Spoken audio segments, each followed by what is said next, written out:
kuma ba sogore lamini ba min ye awai ka dɔ kɛmɛ sisogo an bɛ nin bɛɛ fo Mamadu Jabate Moriba Sinayogo an ka foli bɛ nin bɛɛ lajɛlen Mamadi Abedi Konde an b'a fo ka waliɲuman dɔn sanga ale waati a ko je suis à l'ère a bɛ Algérie kosɛbɛ Algérie an ka maa ka ca an ka maa ka ca ye Algérie ni Mauritanie siga t'a la Ibrahim Tede Ibrahim Kamara comme tu ko Ibrahim n yɛrɛ famana ma o an famana dɔɔni ayiwa basi tɛ n dɔgɔ kuma sirajan taama ni y'ale dabɔlen sirajan taama min n'a dabɔra a bɛ tali kɛ kunnafoni kan n'o siratigɛ la min ye kunnafoniw caman ba den olu bɛ an bolo kɔrɔ kunnafoniw bɛ sɛbɛnden min kɔnɔ awai ka da a bɛ wele ko l'indépendant Chérifuden don ale ka dɔn ale de kuma bɛɛ Chérifuden ani an kuntigi Muhamadu kisi ni nɛɛma ba ye o tɔgɔma Mohamed Aidara n yɛrɛ dɔ kɛ don n b'a dɔn kosɛbɛ Mohamed awai ka dɔn Chérifukɛ a kuma na l'indépendant kɔnɔ sɔgɔmada in na a ko min ye awai ka dɔn ka wuli ka jɔ ni cɛsiriw boloda sanga ani waati min bɛ se k'a to awai ka dɔn premier ministre min bɛ anw kunna bi n'a bɛ Choguel Kokala Mayiga n'a b'o kofɔ ale ni awai ka dɔn a ka guwa kɔrɔ nama olu kana se ka awai ka dɔn dɔ fara transition kan n dɔgɔ parti politique minnu bɛ yen awai ka dɔn a bɛ 40 jate bɔ disibaw dama o farala ɲɔgɔn kan ka jɛkulu dɔ sigi sen kan min ye awai ka dɔn ko cadre de suivi pour le respect du délai de la transition ju dɔwɛrɛ ye jɛkulu in bila kun de awai ka dɔn ka fɛɛrɛ ani dabali kɛ transition waati min dira u ma yalasa o waati u bɛ se ka to o kɔnɔ cogo min na u kana se ka dɔ fara a kan fɛn kana bɔ a la fɛn kana fara a kan a ko de kama Mohamed Aidara ko n'i ye jateminɛ kɛ i b'a ye k'a fɔ min ye awai ka dɔn ka wuli ka jɔ kɛ ka fara ɲɔgɔn kan dabɔ yalasa min ye mandat min n'o dira awai ka dɔn transition mɔɔw ma n'o bɛ kilo 18 n'a b'o kofɔ fɛn kana fara a kan fɛn kana bɔ a la i ka dɔn k'a fɔ o de kuma wuli ka jɔ ani cɛsiriw kɔni bolo dara a kɛra kunun a kɛra kunun ka te min wa ou bien ka te min fɔlɔ wa ni ye te min ou bien ka taa de an daminɛ te min fɔlɔ ni ye te min wa kusa dɛ a bɛ yafa ma han nin waati in na i b'a sɔrɔ Kalifa Junior ka premier ma mɔ a mɔna ne de y'a fɔ n k'a ma mɔ Kalifa Junior ka premier ni waati na a ma mɔ a mɛnna wulili la bi a ma wuli joona voilà tebe min tan ka wuli awa fan bɛɛ awɔ ni kɔni y'a wari bɔ dɔrɔn i b'a min tan an ka taa ayiwa Mohamed Aidara awai ka dɔn k'a fɔ ale de kuma bɛɛ Mohamed min n'a kuma bɛɛ awai ka dɔn nin ko bɛɛ lajɛlen na a y'a jira k'a fɔ min ye awai ka dɔn ninnu kɔni wulila ntɛnɛndon kalo tile 26 l'hôtel ba min bɛ anw fɛ yan n'a bɛ wele ko hôtel de l'amitié o bɛɛ lajɛlen u ye ɲɔgɔn sɔrɔ yen fɔlɔ k'a yira k'a fɔ olu kɔni na wuli ka jɔ ni cɛsiri sugu bɛɛ kɛ ka transition k'a bɛrɛ k'a mamu ne ka awai ka dɔn tulu mu a la yalasa a bɛ se ka taa ka ɲɛ cogo min gɛlɛya kan'a sɔrɔ tɔɔrɔ kan'a sɔrɔ foyi den kelen awai ka dɔn o kan'a sɔrɔ nka u bɛ awai ka dɔn wuli ka jɔ min na o de ye k'a fɔ transition hakilina min bɛ awai ka dɔn a kɔnɔmaw la n'o ye ka dɔ fara a ko kan awai ka dɔn k'a fɔ ko jate kɛ n'o ye dɛ Mohamed Aidara l'indépendant a y'a jira k'a fɔ nin ko in bɛɛ lajɛlen na n dɔgɔ maa minnu bɛ yen n'o bɛ parti politiques ko fɔ a bɛ parti politique disiba damaw olu kɔni farala ɲɔgɔn kan ka ɲɔgɔn sɔrɔ nin na disiba caman bɛ yen minnu awai ka dɔn waati tɛmɛnenw na k'a fɔ e yɛrɛ k'i kali k'a fɔ ko ninnu kɔni bɛ ɲɔgɔn sɔrɔ awai ka dɔn tɛ se ka kɛ cogo si la nka politigima n'i y'i banamini a n'a ka intérêt cɛ maa min fa i yɛrɛ fa dogo de siratigɛ la Mohamed y'a jira k'a fɔ disiba minnu bɛ yen n'olu kɔni ye ɲɔgɔn sɔrɔ nin kɛnɛ in kan kelen min ye Bouakar Tirita ala kumabaw de bɛ ka f'i ye dɛ RPM tɔgɔ la a tun bɛ kɛnɛ in kɔnɔna na min ye Sumaworo Bube Mayiga n'a bɛ wele ko SBM ale fana tun bɛ kɛnɛ in kɔnɔna na o tɛmɛnen kɔ ka bɔ yen Asma CPTA Cɛmɔgɔ Sangare Adama PASC n yɛrɛ denkɛni n'o bɛ Useni mɛ mun ye a kɛ siniwa ninnu fa sa Useni Amion Gido wa ale ye n yɛrɛ den ye Kodem tɔgɔ la Kodem ɲɛmaaba a fana tun bɛ kɛnɛ in kɔnɔna na parti min bɛ yen n'u k'a ma ko yɛlɛma ɲɛmaaba n'o bɛ Musa Mara ko fɔ Musa Mara awai ka dɔn a fana tun bɛ kɛnɛ in kɔnɔna na o bɛɛ lajɛlen tɛmɛnen kɔ ka bɔ yen Yunusu Ahmed Diko RDS tɔgɔ la Umar Ibrahima Touré APR tɔgɔ la Amadou Goïta Yelen Kura Mamadou awai ka dɔn Blaise Sangare CDS mɔgɔtigiya nin bɛɛ tun bɛ kɛnɛ in kɔnɔna na a ko ninnu bɛɛ lajɛlen faralen ɲɔgɔn kan o kɔni y'a jira k'a fɔ kalataw kɔni kan ka labɛn waati min n'o dira i n'a fɔ awai ka dɔn tɛmɛɲɔgɔnna min n'o kɛra n'o ye ɲɔgɔnyeba min n'o kɛra ɲɔgɔnyeba in y'a jira cogo min na k'a fɔ kalataw kan ka kɛ ka bɛn waati min ma i ka dɔn k'a fɔ a man ka bɔ o kɔnɔ cogo si la fo fɛɛrɛ ani dabali ka kɛ a ka to o kɔnɔ a ko de siratigɛ la tasuma CFP o ɲɛmaba min bɛ n'o bɛ Sumayila Bube Mayiga ko fɔ ale ye a ka dɔ jamana yɛrɛ bɛ taabolo minnu kan hakilina ni miirina minnu bɛ ani jamana yɛrɛ bɛ ka latɛmɛ cogo min a ye dama sonya ka dɔ fɔ a ka dɔ olu la o bɛɛ tɛmɛnen kɔ ka bɔ yen a y'a jira k'a fɔ délai kɔni ye kalo 18 ye premier ministre kɔrɔ n'o Sumayila Bube Mayiga ye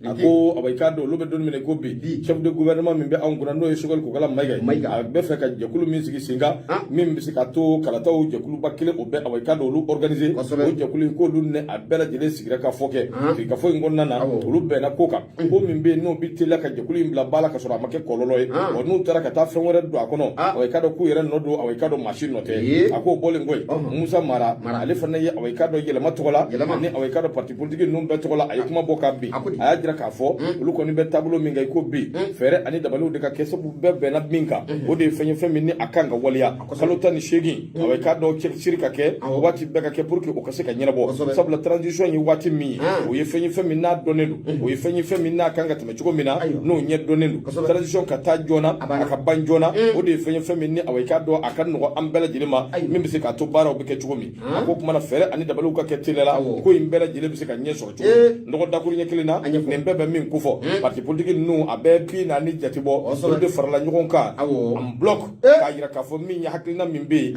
n'o b'a jira k'a fɔ ko transition ko ka dɔ fara a kan i ka dɔn k'a fɔ k'olu t'a la dɛ kalo 18 de dira wa kalo 18 kalo 18 ko baara ka k'a kɔnɔ k'a ban élection ka organiser a bɛ ka dɔn k'o ka taa ɲɛ a filɛ Buye de jaabilen nin ye wa tari politique mɔgɔw yɛrɛ ka ko don wa ayiwa ni yɛrɛ dama ko don a kɔni n bɛ min f'i ye politique ma ka intérêt baara bɛ Hasimi bolo dɛ ni Ala n'a kira cɛ a tɛ bɔ wɔyɔ kɔ dɛ baara b'a bolo dɛ sa 30 maa minnu u y'a sɛlɛ n'i ko k'i bɛna olu da bɔ a la kalo 18 ko ka dɔ fara a kan Sirifokɛ ko san 2 san 3 politique mɔgɔw faralen filɛ ɲɔgɔn kan sa n'a kun fɔra ye min ye Asumaw ni yɛlɛmaw ni Kodemu ni RPM ni Ademaw bɛ fara ɲɔgɔn kan a tɛ nin ne bɛ tilen k'a fɔ aw ɲɛna aw t'a faamuya o ni Ala cɛ politique ma a bɛɛ ye kelen ye ɲɛma k'a bɛ élection législative la ani élection communale la ne ye opposition ani majorité liste kelen na ne tilala o misali de bɛ tilen ka jira an na mais jamais au grand jamais an t'a ɲɛ yɛlɛ fanga an yɛrɛ dama i b'a mɛn nɔ karisa ni karisa tɛ kuma ɲɔgɔn fɛ parce que tout simplement nin bɛ Adema la nin bɛ RPM la nɔ i b'a ye k'a fɔ karisa yɛrɛ tɛ tɛmɛ karisa ka soda fɛ n'i y'i den ci ka taa min ne tɛ taa dɛ ninnu ka cɛkɔrɔba o sanjaba an ka vote waati an n'a tun di yan bon il faut que c'est-à-dire il faut que nin de politique mɔgɔ ninnu yɛrɛ de kan ka baara kɛ pour que mɔgɔw ka se k'a faamuya politique yɛrɛ ye min ye mais Mali yɛrɛ kɔnɔ olu yɛrɛ de bɛ contribuer ka an natunu politique yɛrɛ k'u la o de voilà bon c'est ça le problème en tout cas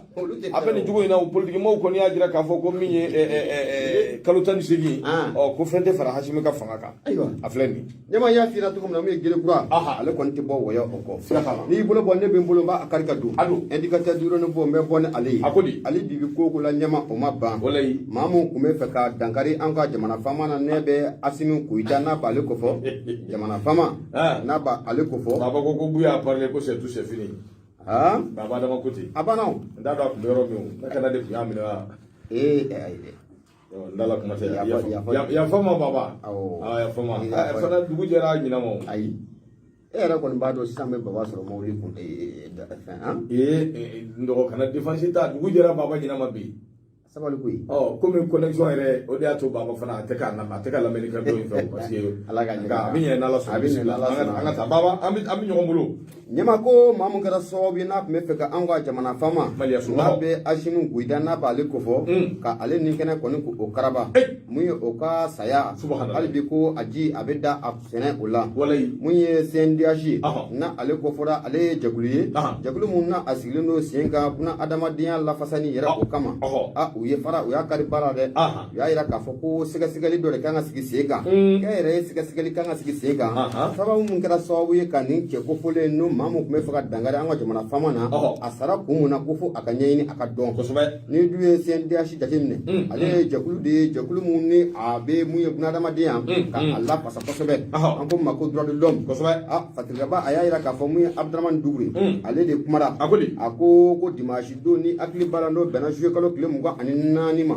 mun ye maa mun tun bɛ fɛ ka an ka jamana faama n'a bɛ Azimi Koyita k'ale kofɔ k'ale ninkɛnɛ k'o karaba a yirala k'a fɔ ko ale kɔni o fatura kabini kamalen fatura mun ye a kuma kɔni a cayara mun ye commission nationale des droits de l'homme CNDH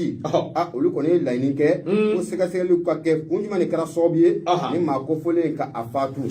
Fatirikaba mun ye a den ye a y'a yira k'a fɔ ko an bɛ don min na i n'a fɔ bi an ka jamana jabarani suba yɛrɛ la ko dimanche kɔni bɛɛ lajɛlen kɔni ye kibaruya ɲini ka a mɛn u y'a yira k'a fɔ ko maa mun tun bɛ fɛ ka dankari jamana faama na ko a fatura Fatirikaba mun ye a den ye a ko mun ye an ka jamana marabaaw olu yɛrɛ ka fɔ la u y'a yira k'a fɔ ko sɛgɛsɛgɛliw sen de fɛ u b'a yira k'a fɔ ko kamalen yɛrɛ ko a ta a bolola ten kosɛbɛ k'o de kɛra sababu ye ni kana ni kamalen yɛrɛ a fatuli ye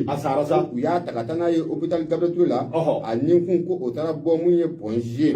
Fatirikaba a ko mun ye commission nationale des droits de l'homme mun ye CNDH ye o kumana dɛ u y'a yira k'a fɔ ko maa mun fatulen filɛ nin ye siga foyi t'a la ko a fatura ka a to mara de la mara mun kɔnɔna la ko ani sariya ko o tɛ taa ɲɔgɔn fɛ o siratigɛ la sa u y'a yira k'a fɔ ko wulikajɔ k'o ka kɛ sɛgɛsɛgɛli ka sigi sen kan fɛn mun kɛra sababu ye ka ni maa kofɔlen ni ka a fatu ko fo a ɲɛ o ka dɔn ni ne ma nin faamu dɛ e bɛ ka bamanankan jumɛn fɔ a ɲɛ ka dɔn kɛ ko mun ka jɛ dɔn maa mun bɛ fɛ ka dankari jamana faama la kɛ a y'o sara wa a sara o a salen ko mun ka kɛ o la tuguni a sara kun mun na dɛ o de ɲɛ de ka dɔn jɔn ko ten jɔn k'o fɔ droit de l'homme kɔ diɲɛ yɛrɛ bilama in kɛmɛ ka taa banna ni ye sa droit de l'homme de bɛ nin fɔ dɛ sinon e bɛ jɔn na mun bɛ se ka nin fɔ droit de l'homme de don Fali sara boci ma bɔ wa pep maa min tun bɛ fɛ ka jamana ɲɛmaa fa n'a kun ye o faga sisan kun t'an sɔrɔ yan droit de l'homme tun bɛ wuli yan droit de l'homme fana ale fana ɲɛmaa ni fɛn min b'o yɔrɔ bon nin dɔw yɛrɛ tɛ mɔgɔw encourager fɛn dɔw la n'o tɛ fali bɛ kɛ diɲɛ don o don an ka jamana caman caman fan fɛ i ma droit de l'homme mankan mɛn diɲɛ yɛrɛ kɛmɛ bɛ yɛrɛ yira kɛnɛ de ye quoi awɔ cɛ tun bɛ fɛ ka cɛ ka burankɛ fa ala farala a kan walayi ɔnzɔn nɛgɛ haya ne nɛgɛya kun tɛ yan sisan b'a sɔrɔ a kitira bon i ɲɛ b'a la tuma dɔ bɛ kɛ an ka maa ninnu yɛrɛ fana de bɛ muru mɛn basiw kan na quoi parce que ni ko in kun kɛra sɛtu sɛfiri a nɔgɔni yɛrɛ la hali jamana ɲɛmaa ye kisi de e k'i bolo da dusu la CNDH bɛna se ka mun fɔ ayi olu kɔni ta ye sa ɲɛmaa n'olu fana ma nin fɔ ni jamana ɲɛmaa kisira min tun bɛ fɛ k'o fa kɛnɛ kan ye i ɲɛ b'a la hali bamaci ninnu kɔrɔnfɛla in na an bɛ ka gɛlɛya caman sɔrɔ o dɔ koyi olu dɔ kɛ k'u cɛ ka na n'o ye dɛ o de ye problème ye ne yɛrɛ kɔni ye sago a ka sin ka kɛ dɔrɔn fɛ ele ni yayiwa bon parce que n'a ye CNDH bɛna i sigi ka kuma ko sɛgɛsɛgɛ nin tɛ k'an sigi kɔ ye wa an ka taa sɛgɛsɛgɛ a kana to ka nin fasiri ninnu yɛrɛ fɔli ade ale de kumalen don indicateur du yɔrɔnin ko o kɔnɔ a ko maa mun bɛ mun ye CNDH o ɲɛmaaya la Mali la n'o bɛ a Gibu Bɔrɛ o ko fɔ nin kɔrɔfɔ in bɔra namu na minɛ an ka i ka fasiri fɔ i kan to a ye namu na minɛ nin bɛɛ b'a la koyi nin jumɛn kɛlen jamana in kɔnɔ ko droit de l'homme ma bɔ kan ne kɔni droit de l'homme tiɲɛ yɛrɛ la u kan ka u ka kuma yɔrɔw bɛ yen sa nka ninnu dɔw ba ka ca dɛ bisimila an ka taa fana bɛ sara de ne kama awɔ an ka taa bisimila kuma ni ne la wa n ye namu minɛ n y'a gɛlɛya namu gɛlɛya an ka taa namu mun ye a den ye a y'a yira k'a fɔ ni maa mun kɔni na a fatura ko a kuma kɔni ko a cayara n'o ye droit de l'homme maaw yɛrɛ ka bolo olu y'a yira k'a fɔ maa mun fatulen filɛ nin ko k'a daminɛ maa mun yɛrɛ don ko a bugunnatigɛ o ma dɔn fɔlɔ wa maa mun don a fatura k'a to yɔrɔ mun fana la ko o ma dɔn mun ye ko kibaruya dɔw bɛ yen ko olu y'o sɔrɔ droit de l'homme maaw yɛrɛ ka fɔ la y'a yira k'a fɔ ko kamalen ko a tun bɛ sécurité d'État maaw de bolo nka Fatirikaba mun ye a den a y'a yira k'a fɔ ko dɔgɔkun tɛmɛnen na mun ye droit de l'homme maaw yɛrɛ ka fɔ la u y'a yira k'a fɔ ko maa mun bɛ yen n'o ka surun mun ye dossier in na kosɛbɛ kosɛbɛ olu y'a yira k'a fɔ ko mun ye fɛn kɔni mun jɛlen don i n'a fɔ ko nɔnɔkɛnɛ k'a fɔ ko kamalen ko bamaci de don wa ko terroriste de don wa ko terroriste tɛ dɛ ko terroriste ko kuma kɔni ko k'o bɔ a la pewu awɔ i b'a jamu dɔn wa ayi e ni ala cɛ e t'a jamu aramu t'a dɔn e min volen be réseau kan fambe fe ka to na jamu fo réseau ka ali angoro ke shahana takiu o ya asabe ka to fo e mo to me e ya to me ke to me ko e ma jamu me e jamu me afo nyama dilla o ya ka go yin mo jo amma be susu ya yedu ayira shahana takiu ni paji chama yafo kwa to ko alasan ya aya adabla ko alasan ni ga adabla kana jamu fo de a jamu nyoko na do be fo France ne ado ngabil la bay alasan Touré mana ya fo dira soro e ko to wi ya fo dira soro te mo gawa ya fo bismillah Trodolo Maui, ya ila ka foko kama len konin ko abme wati muna me security ma bulu ko ba ye kle saba konin ko ko lu bulu ko ka soro munye critique la ko ma bo foi kalama okula critique la sa ko muyanga jamana gouvernement ire ko lu ya ira dimashi ka foko enquête ko adalela ko sabu ke kibara fola munu yo soro kama len konin fanfla la ko ba ira ka foko kama len ka bolen fla ka bara mun ken eta ko fe no ka foko aballa ka kerwa ko tere ko la benin ko udu patrido ay wa mara nango ni asama ka bo indicateur durun bula ade ale kalam kala tige bunya abala ndo ni fasiri bla hali bi fasiri ambita na minye awaikado ya fo chugumi ikado ka fo minye awaikado hali bi dugule ashimi lada nyumana onzo ndege haya hashimi buita awaikado ale kala halia obesina fasiri ke ba ko ni ko imbane de nga washi chama obe ko ngono koy fasiri ke ba no el haji mamadou gaba aka fasiri do soir de bomoko ago awaikado jamanai anga na nyuan nege nango gelete jamanai ngono awaikado anye galondige ka soke geleto bi jamanai ngono awaikado abi an kabilla wali fo bi an be ka fere ani dabalike ina fo fasiri ke ba ya fo chugo fere ni dabalu be ka ke mi bisika to gelai fo me bisika surala awaikado nye bisika surala chugo nga halibi tati mene shishi bo kabiri awaikado demokrasi sikira sa 1992 kana sabi donu mina ko bi ndo ni fembe min be ka jamana in lafu min be ka jamana sigi ko o kuna funi di bali ay kuna funi nyuma a gere min ya awaikado adili joni kanga di awaikado ode anga famowi jamana samve mo kuna funi nyuma di a gere ka ambo kubana nga o tike jamais o ba to de fo kuna funu ka cari kuna funu kundaw ani alangulo anasugu bela jile o bi soro ka wuli ko bi soro ko kumbe o be ka soro kuna funi awaikado atara azirike ba ko akwanga jamana maraba nunu o be min bu bulubi abi na fo ulu be fe anga min me ulu be fe anga min ye o de fo anga nga min ye kuna funi yere e ka do ka fo ko to di aw ma chuko shila note ko min be no munumunu na awaikado duguli ashimi o ka awaikado cheinga kula min wulila ka be ashimi fa ni anana soro ashimi onzon nega haya ikaro ka fo o chain akalla hadiya kwa ko ni ko kaba ko dandu akwai ka jate mine min ya awaikado ndo abela jile bora kalama tarata do juye kalo kle muga sa 2021 mali atoko kumbida tariku langa ala de farala anga sabu ningamale ni njalagi ayi panka bo wo kono fon fa ala de ya adombaye anga jabana nyama duguli ashimi kana nofe vale kam bamuruke ka awaikado abore annina nga ala farala ashimi ka sabu ashimi goita anana soro onzo nega aya ako siratigala min ye ningo bela jiri misiri kono ningo ngumbi kedi nga min ye ala farala anga ako kuma na nimbe farale nywanga ala ni ko nyere gelea ani ko nyere awaikado ala gushi ana dagushi wulika joni cheshiru ko ni nganga ke kuna funi jonjo ani kuna funi nyuma ko dili mana uma nga be don min ko bi ninje uya salo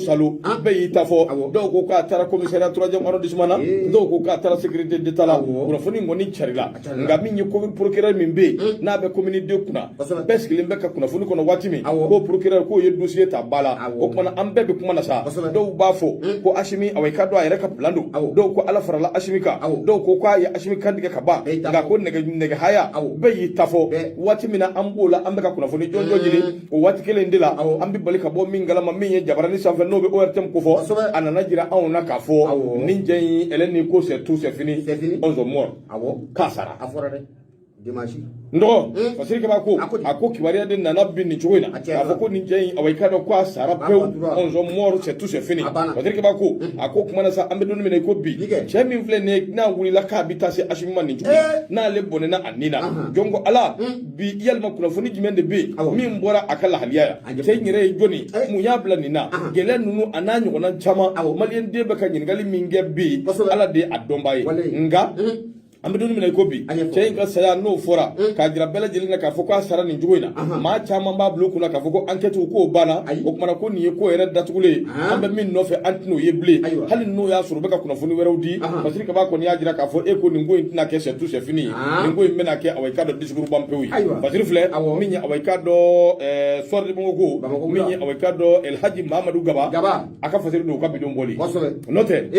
an kana ɲɔgɔn nɛgɛ ne bɛ tilen ka nin fɔ manque de communication au sommet de l'État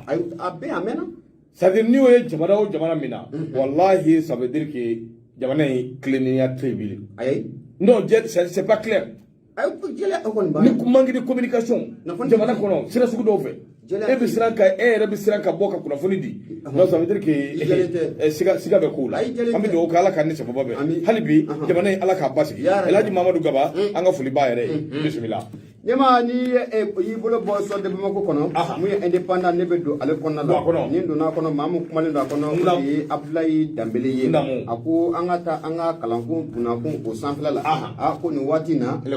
wuli ka jɔ ko a ma kɛ joona joona a ko ɲinɛ kalanko ko a bɛ kɛ c'est tout c'est fini o ye a ko mun ye syndicat minnu bɛ yen n'a bɛ lakɔlimɛtiriw ko fɔ maa minnu y'u bolo nɔ bila sɛbɛn na n'u ni gouvernement jɛra k'u bolo nɔ bila sɛbɛn na mun ye octobre kalo tile 15 san 2000 ani san 16 u ye baarabila sɛbɛn ni ka taa a gosi dɛ baarabila sɛbɛn ko u taara da mun ye minisiri ale ka tabali o sanfɛ baarabila u bɛna tile 12 baarabila u bɛ o bɛɛ lajɛlen de kɛ mun ye Abdoulaye Dembele ale de kumalen don indépendant o kɔnɔna la a y'a jira k'a fɔ ko école-maître kɔni ye kunnafoni di waati tɛmɛnen na k'a jira k'a fɔ ko mun ye ɲɔgɔndan fɛn fɛn de kɛra écoledenw ni ɲɔgɔn cɛla la o ɲɔgɔndan sɛbɛn ninnu olu ni o bɛɛ lajɛlen don u kaman kɔrɔ maa si t'a ye ɲɛ la o bɔlen kɔfɛ ɲɔgɔndan minnu kan ka kɛ san labanw na n'o bɛ baki ni DEF na a ɲɔgɔnw ko fɔ a ka ja k'u bɛ n'o sen don bɛɛ lajɛlen na ni ka a ɲami parce que b'a ka fɔ la u ma da o dɔrɔn ma koyi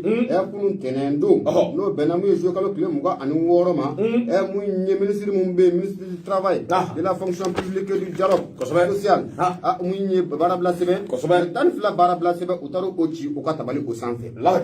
parce que b'a ka fɔ la a ko kabini waati min na ni hakili b'a la mun ye an ka jamana faamaw ye olu ye yɛntɛm kɔni u bɛnna fɔ la u y'a jira k'a fɔ ko mun ye dɔ kɔni ko o bɛna fara yɛntɛm baarakɛlaw sara o kan a bɛ n'o kɛra waati min na mun ye misiw ye fara kɔni u y'a kari ba la u y'a jira k'a fɔ ko olu ka article min bɛ yen n'an k'a ma ko article 39 o y'a jira olu la k'a fɔ ko ni fara mana kɛ wari kan mun ye baarakɛlaw ka wari kan k'olu ka article 39 k'o fana kan ka jateminɛ a ko in na kosɛbɛ siratigɛ la sa ko mun ye école-maître ye u y'a jira k'a fɔ u tɛna jɛn n'a ye bi u tɛna jɛn n'a ye sini mun ye dɛmɛ mun tora ka yɛntɛm maaw k'u sɛgɛrɛ a ko dɛmɛ kelen ko a ka taa k'u sɛgɛrɛ joona a tɛgɛ b'a ka fɔ la école-maître walasa mun ye ka muru yɛrɛ k'a da an ka gouvernement kan na a ka baarabila sɛbɛn kɔni u taara gosi ten caw kunun tɛnɛn don u y'a jira k'a fɔ ko tile 12 baarabila olu bɛ o kɛ o baarabila in ko a bɛ daminɛ mun ye kalo kura mun n'o bɛna jɔ o tile 9 ni ka taa bila alamisa don mun ye o tile 12 la ko a bɛ daminɛ o fɔlɔ u tɛ da o dɔrɔn ma koyi tɛnɛn mun bɛ da o kan n'o bɛ bɛn uti kalo tile 16 ma ka t'o kuncɛ araba don mun ye uti kalo tile 18 k'u bɛ n'o fana baarabila k'a boloda n'a da o dɔrɔn ma dɛ mun ye tɛnɛn mun fana bɛ da o kan n'o bɛ bɛn uti kalo tile 23 ma ka taa kuncɛ fo juma uti kalo tile 27 uti ma ban sa wa ye uti bannen don a banna pewu u bɛ n'o bɛɛ kɛ parce que b'a ka fɔ la a ko ni dun ye an ka kalanko bunnakun jateminɛ k'a lajɛ a bɛ ka waati jan bɔ an ka kalanko a bɛɛ lajɛlen bisa ɲaamini o don o waati mun na sa u yɛrɛ bɛ kunnafoni ni ka a sɛbɛn o waati kelen na sa mun ye école-maître minnu bɛ yen n'olu ye an ka sanfɛ école-maître ye olu ni baba gouvernement fana k'u kun sigilen bɛ ka kuma o sabu kabi juillet kalo tile 13 école-maître minnu bɛ yen n'olu bɛ sanfɛ école-maître ninnu olu kɔni taara baarabila sɛbɛnni fana k'o gosi k'a jira k'a fɔ k'u bɛna taa baarabila la baarabila minnu yɛrɛ bɛna daminɛ sini ni ka taa a kun cɛ mun ye sinikɛnɛ n'o bɛ bɛn juillet kalo tile 28 ma ko kɔfɛ k'u bɛna tile 3 baarabila fana ni k'o boloda nka fatirikɛba a y'a jira k'a fɔ mun ye sanfɛ école-maître ye olu fana ka laɲini tɛ dɔwɛrɛ koyi a ka ja ko musaka ko o ba a la o bɔlen kɔfɛ i bɛna ye k'a fɔ maa minnu tun bɛ taa retraite la retraite tun ye si hakɛ mun ye k'u ka san 2 ko k'o fara a école-maître minnu bɛ yen n'olu ka baara bɛnnen don ɲinini ma k'u ka san 2 ni k'o fara o kan o bɔlen kɔfɛ mun ye école-maître mɛtiri minnu bɛ yen n'olu bɛ ɲininiw kɛ kosɛbɛ olu ka prix min ko o bɛɛ lajɛlen fana ko o ɲɛnabɔ mun ye o ma da o dɔrɔn ma dɛ u y'a jira k'a fɔ ko mun ye lakɔli mɛtiri maa 59 fana bɛ yen ko k'olu ta k'olu don fonction publique la joona o ye sanfɛ école mɛtiriw o ye olu ka laɲini ye an ko min ma ko syndicat national de l'enseignement supérieur et de la recherche scientifique SEBU o ye olu ka laɲini o ye o ye parce que sɔgɔmada in na an kɔni y'a sama ka bɔ indépendant ale kɔnɔna la Abdul Damele ale kalimikalatigi bonya a banna dɔgɔ babu ɲɛna min ye awai ka dɔ an bɛ Aminata Kazayi nɛgɛw b'ale de bolo dɔgɔnɔ Sirifumuso ni ala sɔnna ma yana an ka se ale ma min ye kunnafoni awai ka dɔ première partie a kunnafoni dɔ bɛ yan an b'o ta télé la o la an bɛ sɔrɔ ka munumunu Aminata Kazayi fɛ a ko min ye Muhamani Ture ale de kuma bɛ Nouvelle Horizon dɔgɔ min ye awai ka dɔ cɛkɔrɔba samiya banna k'a to bolo la min ye Bandaw i ka dɔn k'a fɔ a bɛ bolo la Dr Wan a bɛ bolo la o de siratigɛ u ka avocat min bɛ n'o bɛ maître Mamadu Ismail Konate n'a b'o ko fɔ ale y'a jira k'a fɔ k'u banna Kolokoto ale ni awai ka dɔ Bandaw ani Dr Wan k'olu ka ɲɔgɔn ye Dr Umar Mariko ale fana k'a ka tiɲɛkisɛ bilen ye min ye k'a y'o bɔ ko bin cari n dɔgɔ an kana ɲɔgɔn nɛgɛ ko in tɛ k'o den ko ye Sekewara kumana min ye fasiri in bɛ don a kɔnɔ fɔlɔ a ko min ye anw ka président de la transition kɔrɔlen min bɛ yen n'o taara nɔfɛ ka taa furu la min ye Bandaw ye ale ka fanga banna a terikɛ journaliste dɔ bɛ yen Lamini Jalo ka b'o fɔra a tɛ bɔ furu la awɔ ale fana a ye o ye a bɛ furu la ko maa tɛ ko cogo dɔn ko la k'u bɛ taa ale fana nɔfɛ furu la n ka dɔ kɛ furu la ba b'i ɲɛ fiyɛ ye Bandaw u taara baga Makɔrɔma k'a bɔ furu la i ka dɔn k'a fɔ a n'a ka premier ministre Mɔkutari Wan an bɛ don min na ko bi ja taa ni ka segin yɛrɛ awai ka dɔn o yamaruya tɛ ninnu bolo koyi kabiri mɛ kalo tile 26 tɛmɛnen Waziri Keba y'a jira k'a fɔ ni jateminɛw bolilen don ka min ye awai ka dɔn a kumakan min bɛ ka fɔ o kɔnɔ o de ye k'a fɔ ko a bɛ ka kɛ u yɛrɛ ka lakana k'a bɛ kɛ o de kama nka u ye hakilina min tɛ awai ka dɔn bɛɛ fɛla ko ye sabu u ka awai ka dɔn maa dɔ bɛ yen n'o ye anw ka garde so kɔrɔ ye ministre de la justice kɔrɔ don maître Mamadu Ismail Konate ale min n'a dɔnnen don awai ka dɔn n'a kan ka nin maa fila lafasa ale kɔni y'a jira k'a fɔ k'u y'u ban Kolokoto k'ale ka don awai ka dɔn nin maa fila kan ale n'u ka ɲɔgɔn ye ko dun siratigɛ la o ni sababa bɛnnen tɛ o tɛmɛnen kɔ docteur min bɛ n'a bɛ docteur Umar Mariko ko fɔ ale fana a kana fɔ dɛ a ko a kana fɔ ale ma ko Sekewara awɔ docteur Mariko ko ten a y'a fɔ k'a kana fɔ ale ma Sekewara a ko kuma na sa min ye awai ka dɔn Umar Mariko parti min ye parti solidarité africaine pour la démocratie et l'indépendance a bɛ sadi ko fɔ ale fana bɔra a bɔlen min kɛra a kumana koyi a kumana ni affaire in kan sabu a y'a jira k'a fɔ ko ni awai ka dɔn transition mɔɔw kɛrɛnkɛrɛnnen ala simina ka mɔɔw ko n'u jɔrɔlen tɛ k'u kɛlen bɛ ka ninnu minɛ cogo min na awai ka dɔn ko k'u bila n'u m'u bila awai ka dɔn ko fasodenw bɛna siga awai ka dɔn u ka taabolow la n'u yɛrɛ kɛcogow la n'o ye kumakanw ye minnu bɔra awai ka dɔn docteur Da n'o bɛ Umar Mariko ko fɔ ye déjà mis wa awɔ yɛrɛ la mun ye Bandaw ye cɛkɔrɔba kɔni samiya banna pewu samiya banna Bandaw ko samiya banna ba mugu fana faamana mun ye cɛpu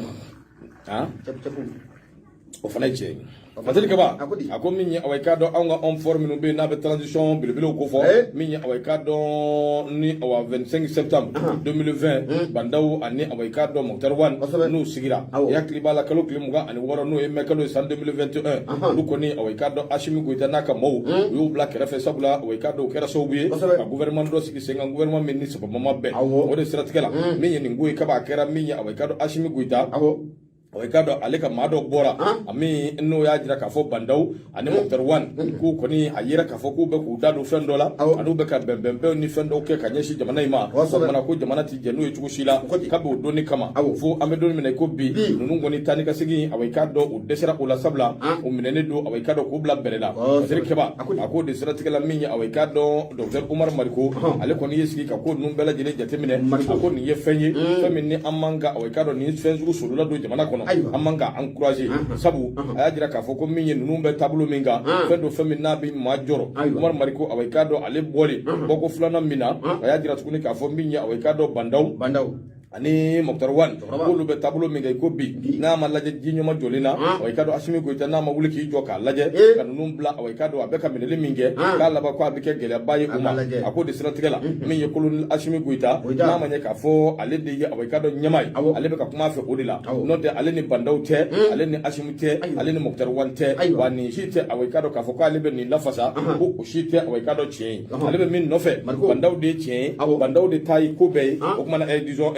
Asimi Goyita kuma k'ale bɛ Goyita ale b'a wele o de kama min ye Umar Mariko ye a y'a jira k'a fɔ min ye i ka dɔn Bandaw i ka dɔn ale yɛrɛ bɛ se k'a seereya sabu i ka dɔn a jirala k'a fɔ ko ne bɛ t'u nɔfɛ marafabatigiw min ye samara batigiw olu de jɔn bɛ yen a bɛ yirala k'a fɔ k'i tɛ se ka don i tɛ don i ka dɔn ko min fana n'i tɛ don o bɛ f'i ye sabula u yɛrɛ ka lakana k'o de ɲinitɔ don nka Mariko y'a jira k'a fɔ ko don dɔ k'a ɲinina i ka dɔn Mokhtar Wan fɛ ko maa presser don a bɛ fɛ a ka bɔ k'a ka papier signé a jira k'a fɔ n'ale bɔra fɛn o fɛn min mana sɔrɔ i ka dɔn transition mɔɔw ka ko tɛ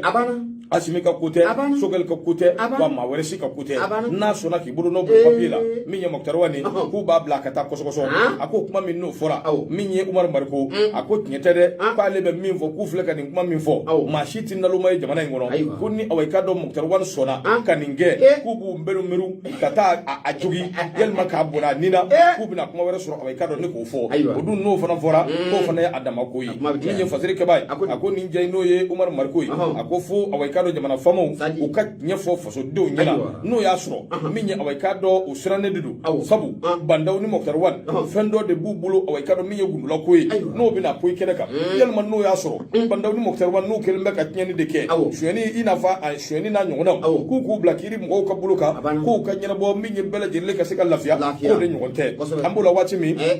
u ka i ka dɔn avocat n'o ye Mahamadu Ismail Konate k'a y'a jira k'a fɔ ko ale kɔni i ka dɔn ko ale dɛsɛra pewu k'a ka clients ye ale kɔni t'a dɔn min don ale bɛ weleweleda kɛ Mahamadu Ture nin y'a ka fasiri ye Nouvelle Horizon ka bidon bɔli nka min ye Mahamadu Ismail Konate a fɔ a ye k'an bɛ Mali de la koyi ale b'a dɔn k'an tɛ Faransi dɛ parce que nous ye fonctionnaires arachis minnu ye Mali kɔnɔ Mahamadu Ismail b'a Mali dɔn c'est des fonctionnaires qui pensent que hali bi c'est vrai Faransi anw de ka olu de y'an coloniser c'est vrai mais anw bɛ ka système min ɲini o de ye ka bɔ Faransi bolo an bɛ bɔ a bolo cogo di dɔɔni dugu wuli Asimi a bɛ position min na bi bɛɛ b'a dɔn a bɛ ka sama dɔɔni wa Faransi bɛ ka ko sugu bɛɛ kɛ k'a senkɔrɔba cɛ u kamana gannen don ni e ko Bandaw ni fɛn bɛɛ bolo la radio sow baden bɛ e bolo yan min ye radio privé don e ma se a si ma k'i bɛ taa kuma o k'u ban e bɛ taa RFI de la RFI de bɛna anw ka jamana jɔ wa abada RFI de bɛna Asimi tɛgɛ tɔnɔmi o hakilina de b'u la koyi bagabagaliba ye magistrat de i ka papier o b'i bolo sariya su ye min ye i b'o dɔn i kan ka tɛmɛ sira min fɛ i b'o dɔn tɛmɛ olu fɛ kuma banna kuma dabila mais k'anw bi bagabaga i ka dɔn RFI sanfɛ RFI t'anw bagabaga bilen dɛ RFI micro b'olu bolo micro b'anw yɛrɛ fana bolo voilà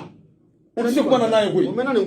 moyen de b'u bolo dɔrɔn n'o tɛ u tɛ se kuma na n'a ye dɛ a ka haramu ye u tɛ se kuma na n'a ye information ɲini cogo ɲuman u tɛ se a la n'a ye moyen de b'u bolo ils ont les moyens moyen min b'u bolo n'i y'u bila anw ka bila la bɛɛ b'i yɛrɛ fa wallahi déjà qu'ils sont payés à combien de millions par mois wallahi aw n'olu ye kelen abada n'o tɛ k'a fɔ ko fɛn wɛrɛ dɔw tɛ dɛ mais anw yɛrɛ ka problème dɔw ye le cadre malien Mali cadre non c'est pas possible u ka baara in a mɛnna e bɛ se ka dɔ wɛrɛ kɛ e bɛ taa RFI de la si jamais il a CEDEAO de il a kirikara kiri de le prix ni min b'u fɛ RFI tɛ Mali ye wa il faut approcher Asimi dugu Asimi on zone dege aya gɛrɛ la i n'a ka kuma voilà a bɛ kuma a bɛ min do a b'o fɔ ɲɔgɔn ye a bɛ bɛn a la a bɛ ɲɛnabɔ Mali kɔnɔ yan o b'an fisa ni ɲɔgɔn ko banna mais c'est RFI yɛrɛ sirannen don Asimi ye o RFI yɛrɛ bɛ maa minnu bolo n'o ye Faransi olu kamana gannen don marifa bɛ diɲɛ na Asimi ma min ci wa a ye caman ci dɛ a bɛ a ye caman de ci Kalashnikov mitrailleuse a y'o o tɔgɔ de a ka marifa nin tɔgɔ lance-roquette AK-47 ko A12 wa ma 12 o fana ye belebele dɛ ne y'o ci dɔrɔn i bɛ bin 12 ne o dir'e ma e ko ci fa b'e la o e hakilila ne ma mugu ci de o ye sɛworonin ne dɛ sɛworonin jumɛn marifa ne ye kalo 3 kɛ formation na la ilaha illallah e bɛ ka tulonkɛ koyi ne ni Ala n'a kira cɛ ne bolila de ah ma bolia ganda koy Prosper nu bete ne di e ma bolia Prosper u be bora ganda koy ay nya yere nyini di kanna e bolla awo parce que on de surasiya nyew mi ñew ka doba e blog tala de o e kalo flan do ni ga chew ga ni ka de wa sura bu mo wa asra abu ka mo de ga o jusqu'à mo ko arrivé pays e je no do kera ko e je na do kera wa ha che bismillah koy anga boli so boro ko so anga na be wo ko ay wa ka to ta ala kan ni so bo be arajo nu ra fami oh note e du village mi ba beti e on be mo zo nega ya e ya ni nega ya ko ko di jugoro ni ko dugu jugoro ni ko sanve ni ko ro ra ba susu aben su kan ni so bo be note abo ndo anga na nyon nege nakay ay kuma kayu jamanu war arajo e nura fami aledo minya away kado kala silike ka bo jela koro ji anga nege juru sira 76 33 43 03 mbesi kaka 76 33 43 03 na kadi iba ci wasabu fe na kadi be away kado wulilike aba fla bela jele abu jabi ni alaka je Jumana Kulbali anga fuli biye Malia so awikado angifu akakara satidu mbado koso modi sugo awa anga fuli biye okumana sani watina amita kanza ife première partie ni obane ni ala sona deuxième partie amikla kana nyogon sura ami wari ale trésorier de jumeli yemu fo awo sigatala aywa bashite aminata kansa ambi foki wali mondo ndo ambe sikana kumba sokodo minye première partie no bana deuxième partie ameno ta sabu minye awai kado gafe achamamba bia suka la haliau nanga basket ko nanyo nan kuna funu chama ko bia ndogo mbena fendo fie awai kado femi ika blay kuna adama di mana ke nye femi fendo blay kuna ablay kuna ka fu bina domi ina na mode bulo ndogo ibita domi ibita mo bulo fenje gimbe ibito ko lu laje ni lu laja ka cha ala fe famu ya chama mbe ibo soro afenje gi muye ibe koroni awai kado klibin laje ka bani ani baba laje ndogo utenani ibe sangulu laje ka dumakulu laje ojole te woroy ndogoy bi yere laje ibe ma were laje ni yere laje ko laje kanim belaje iba fumiya ka foyite yoro shi tamanjala wallahi ikaw sani doy do ko sani o iba sori ni doy rek be keli ba mi do ke ala ka zo hakli mana ka so ni mangani ala ka hero chaya baba dama ko ture lada ko ka bismillah ko mana gushi jona ko fudi de bambulu koro minya away kado nura fm adama makasa ndo minya adama yi ambe away kado afuka wali mando sanga ani wati adama makasa lomberi away kado ayo de don ni ka dona kari adama makasa mi ye depanaji akatilo fe o yeteli adai adama makasa urgence de bife away kado soko strafe mimbe talike plomberi na nyona chama awele renovation mi away kado ani installation franci adama bende wa akatili anokai ni mogobala iba wele 06 24 62 05 47 oui kelenye flana 06 19 15 18 24 sabana oui 01 77 05 32 95 ni fenfen kongo ka chala fe ina da mabiyan so bele abi bismillah wa isaku ibi saku anga dama fu magandiko kafu ka wali mano ka kaw wage fu Yusuf Traoré na furmuso anga fuli ani tanu be kanye shu bela jinema nura fm safa bismillah ya foto na radio nura fm na foni deuxième partie ametanu uyi nyama ne be bolomba agushika do nge so de bamako me boni ali so de bamako ni bona nay mamu kumale lo akona ode Yusuf Konati ako ko munye Yakuba Katili akaja ko anga jamana institution bambe nanga mako conseil économique social et culturel ale koni institution bay anka jamana konna la ya kra nyamay bismillah am sika fo ale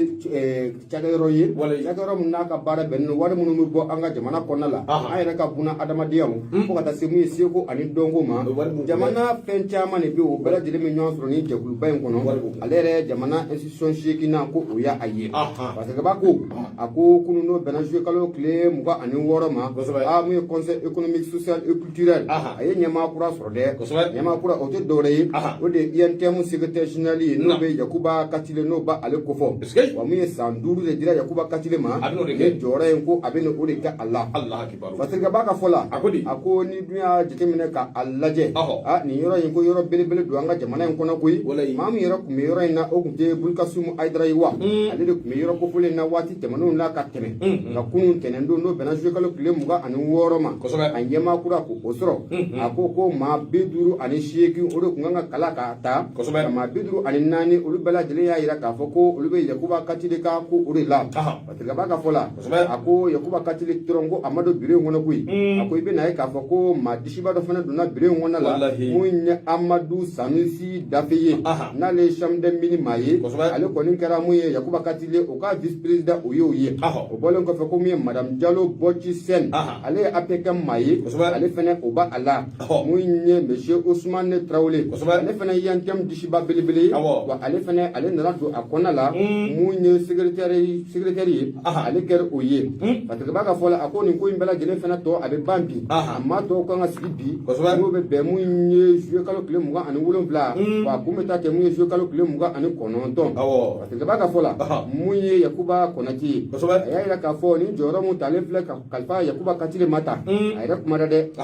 Yakuba Katile a y'a jira k'a fɔ ko mun ye a bɛ wele bila bɛɛ lajɛlen ma wa mun ye ko kɔnɔ kelen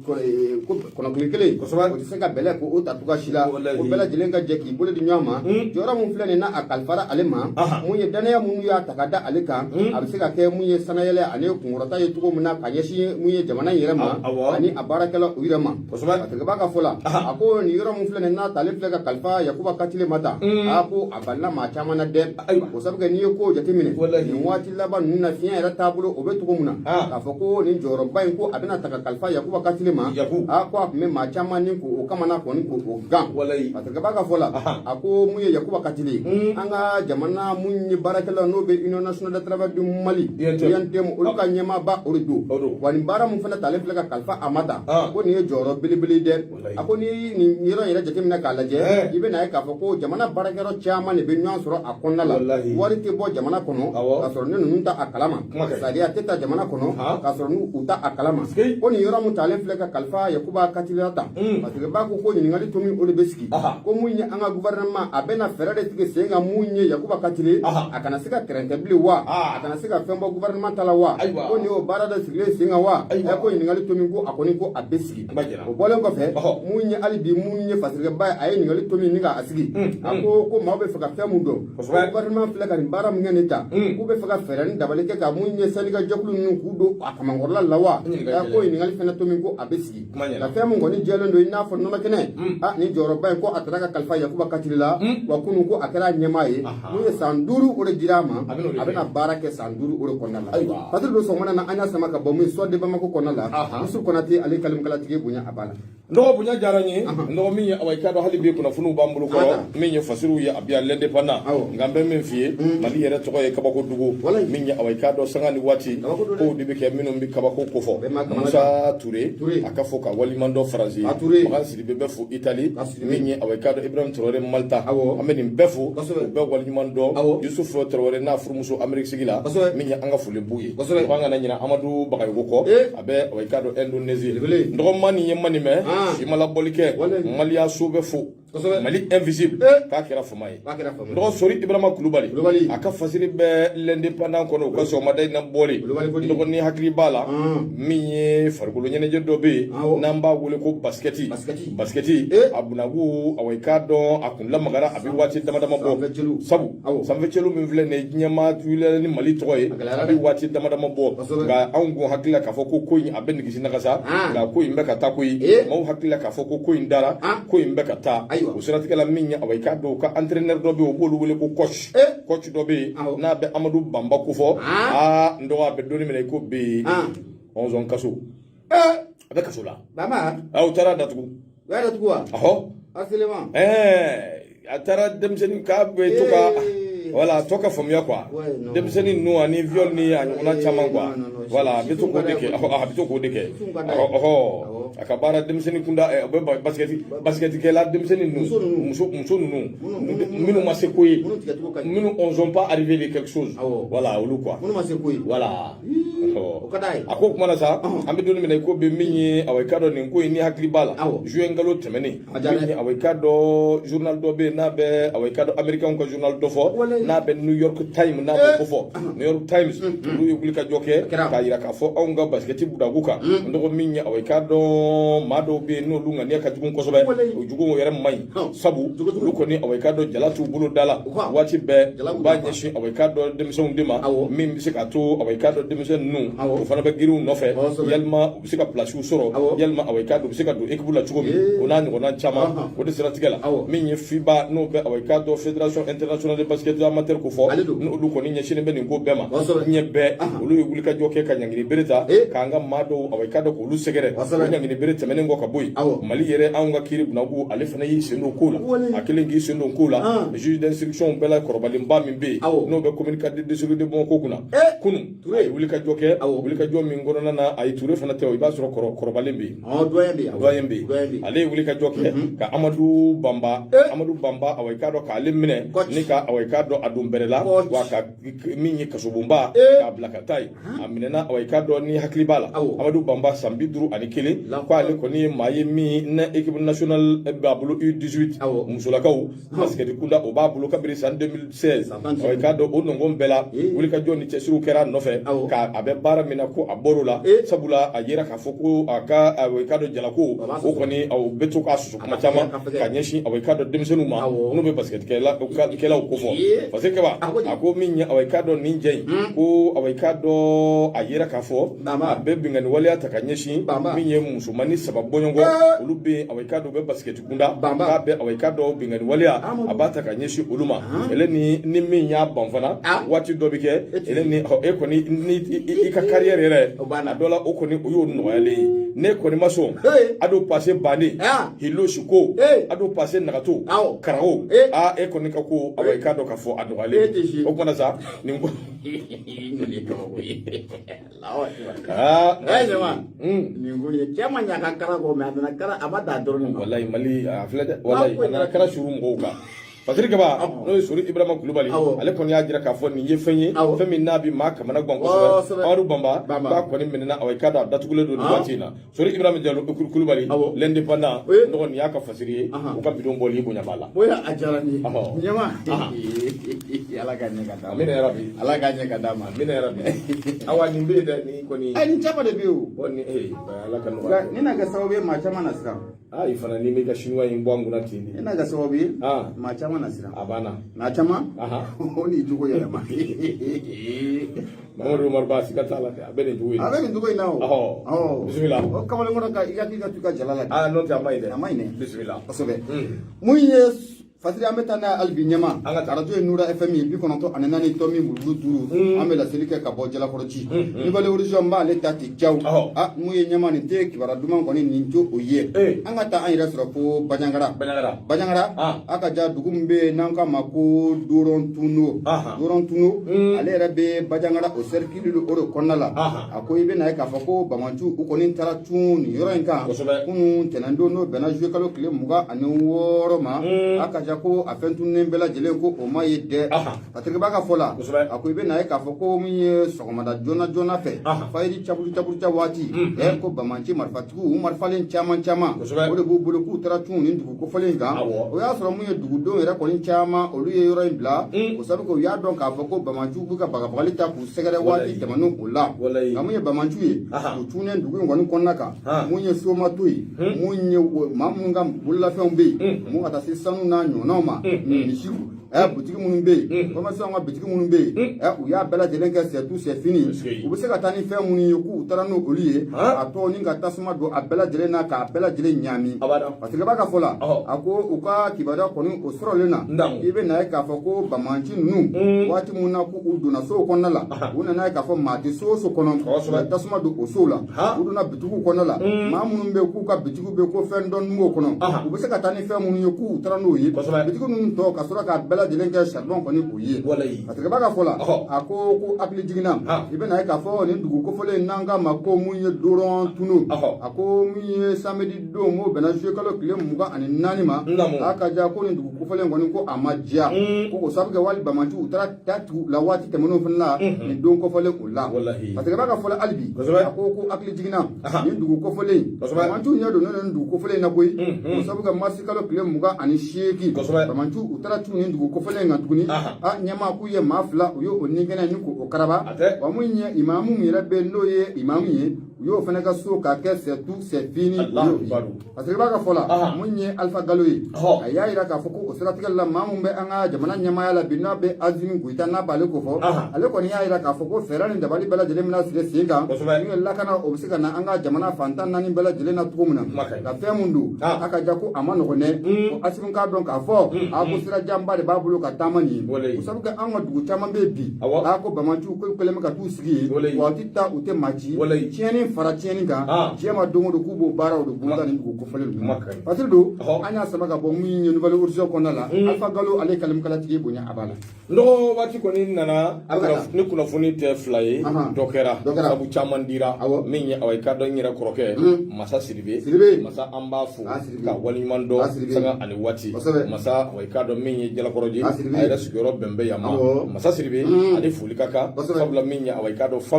famille don an b'a fo ka waleɲuman dɔn n yɛrɛ kɔrɔkɛ don o kumana sa min ye nɔgɔ yanni an ka taa yɔrɔ jan n kɔni bɛ kibaruya laban min d'i ma o ka teli joona o b'a yira k'a fɔ ko polisi minnu bɛ yen n'olu kɔni kɛra sababu ye ka min ye kamalenni n'o ye Ablaye Keta n'o b'a wele ko Cam n'a b'o ko fɔ k'ale bɔnɛ a nin na polisi minnu kɛra o sababu ye i k'a dɔn k'a fɔ a maa 6 k'u bɛɛ lajɛlen i k'a dɔn u minɛ procureur min bɛ yen n'a bɛ communicateur procureur n'a b'o ko fɔ du wuli i k'a dɔn Toure min ye i k'a dɔn n ka cɛ a ye i k'a dɔn tɛgɛ da ninnu kan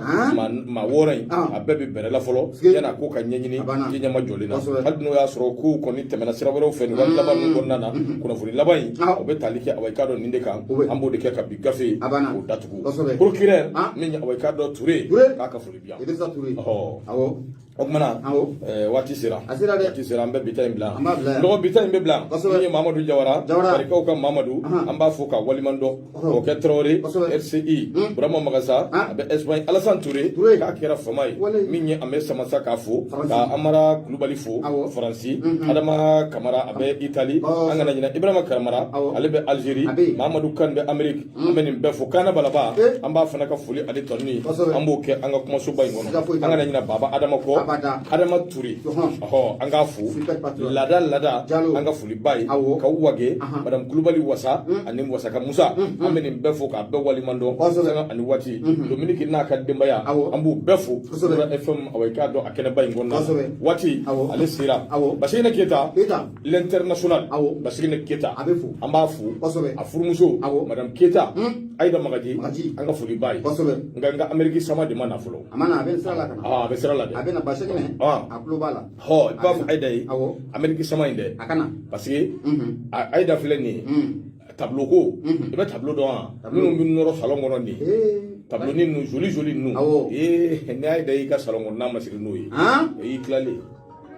i ka chinois in fa sa ni Aïda y'i ka salon ma siri n'o tableau ye ani pot de fleur o y'i tilalen o y'i tilalen pewu donc ani Forokiya Bazin salon a télé fana b'a bolo non Aïda c'est commande ayi e bɛ ka dɔ kala ye yan non e titiri ma so ma fɔlɔ o bɛ kala ni o bɛ taa Amérique de o bɛ san ni dollar de ani euro e dun filɛ nin ye k'a b'a la i da i ma deli ka euro bila i kun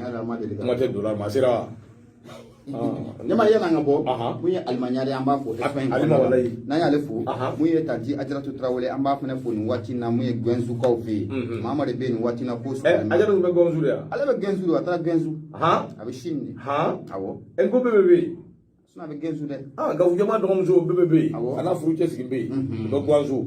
ni waati na u bɛ Gwanzu hali sɔgɔma in na an babura o tuma an bɛ Gwanzu ka bɛɛ fo ayiwa basi tɛ Pake an ka foli ba ye Jalakɔrɔjikaw ka Pake ani cɛsiri ani wuli ka jɔ Aminata Kanɛ waati sera an bɛ Bala Sɔnɔgo fo ka waliman dɔn ka foli lase Sumala Danbele n'a ka denbaya ma Aminata Kansayi min ye away kado Jamanwar min ye away kado dono shirfu muso ka fo ka walimando min ye away kado Mohamed Kulubali nan ko amako fa abiyan ambe fulla sa fana ma misra ka ka belebele e to Bouakari e jamu ye Traoré be ko mako Beki ni to Mamadou e jamu ye Maiga min ye away kado Mamunatu Di ani kado